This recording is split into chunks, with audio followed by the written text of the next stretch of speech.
A school is closed for flu days in St. Charles County for the rest of the week. 150 kids were out sick just today. Jenna Barnes found out there's a lot of sanitizing that needs to be done before students and teachers return. Jenna?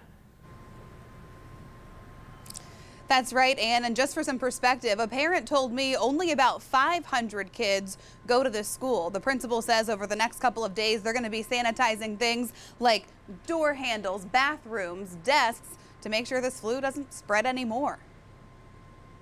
Jeff Smith's son, Cooper, is a 7th grader at Assumption School. So there's 22 students in his 7th grade class, and today there were 8. The other 14 were out with what the principal says is the flu, and they weren't the only ones. She sent an email home to parents Wednesday morning saying 133 students and 6 adults were homesick.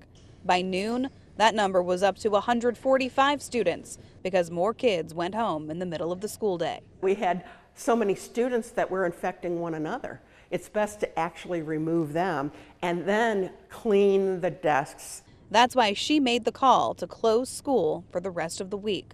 We would do is hire a company to come in, and they're going to spray with something that is like a sanitizer. Jeff says that's music to his ears. I actually took him into school today, and I had to walk through the hallways just briefly to pick up something. I'm like, I didn't want to touch anything. He says his son and his friends, thankful they're healthy, have come up with a new saying. They call it #survivors. So that was like their big line of the day. We are the #survivors. We've made it through.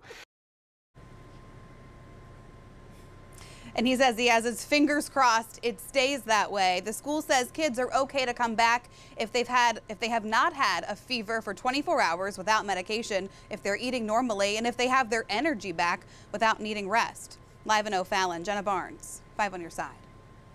So how do you tell the difference between the common cold and the flu? Here's a bit of a breakdown of the symptoms. A lot of the symptoms can overlap, but are more severe with the flu. The flu typically is accompanied by fever, headache, and exhaustion.